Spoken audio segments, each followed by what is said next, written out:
राम राम मंडळी. आज आम्ही सुरू केली आहे लातूरवरून जर्नी. तर बघूया ही जर्नी किती दिवस आणि कुठे कुठे आम्हाला घेऊन जाते.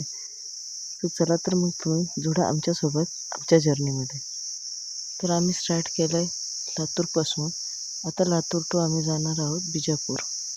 तेच बिजापुरात आता हे स्टार्ट केलं आहे जर्नी. इथून हा सोलापूर हायवे एकदम मस्त कडकडीत ऊन पडलेलं आहे. घामाच्या धारा निघत आहेत आणि गरम कोरडी हवा.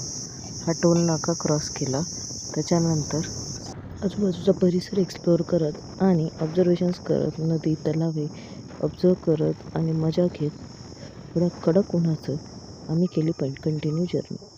जाता जाता रस्ता मध्येच गफलत झाली बिकॉज GPS माझ्याकडे चेक करायला ठेवलेलं. पण कसे का असं नाही, रस्ते ढुंढत आम्ही पोचलो हायवेला. त्याच्यानंतर बॅगचं ओझं होत असल्यामुळे मी रोप घ्यायला विसरलेलो. तिथं मी एका शॉपमध्ये रोप घेतली. आय थिंक आम्ही कर्नाटकमध्ये एंट्री केलेली. त्याच्यानंतर ती रोप आम्हाला हे बांधायला येत नव्हती, पण त्या अंकलने आम्हाला मदत केली आणि रोप पॅक झाली. तर आम्ही भूक लागल्यामुळे जेवायला थांबलो. मस्त पंजाबी धाबा होता. जेवण केलं आणि पुढे कंटिन्यू केली आम्ही जर्नी कडक उन्हामध्ये. अशा प्रकारे पूर्ण हायवे आणि स्पीड गाडीची आणि हे पवनचक्कीचे पत्ते बघत बघत आम्ही कंटिन्यू केली जर्नी. आता थोड्याच वेळात आम्ही पोहोचणार आहोत विजयपुराला. ते चेकही झालं. असंच एंट्री मारताच आम्हाला तिसरा छत्रपती शिवाजी महाराज यांचा पुतळा बघून मनाला वेगळं समाधान भेटलं. ते कंटिन्यू करत आम्ही पुढे गेलो. विजापुरामध्ये कंटिन्यू एंट्री. तिथले वेगवेगळे कन्स्ट्रक्शन, लोक आणि चेंज एन्व्हायरमेंट पाहून शॉक होतो.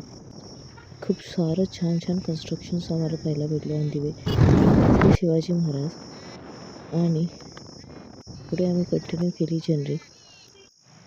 सिग्नलचं पालन करत पोहोचलो आम्ही आमच्या स्टेला. मस्त स्टेला आवरून बेरून get ready to explore new places. अशा प्रकारे आत्तापर्यंत मी तुम्हाला सांगितलेलं आहे की आम्ही कुठून कसं लातूरून बिजापूरपर्यंत कसं पोहोचलो. इथून पुढे कंटिन्यू माझ्याशी कनेक्ट राहा. सबस्क्राईब करा, लाईक करा. नवीन अपडेट येत राहतील.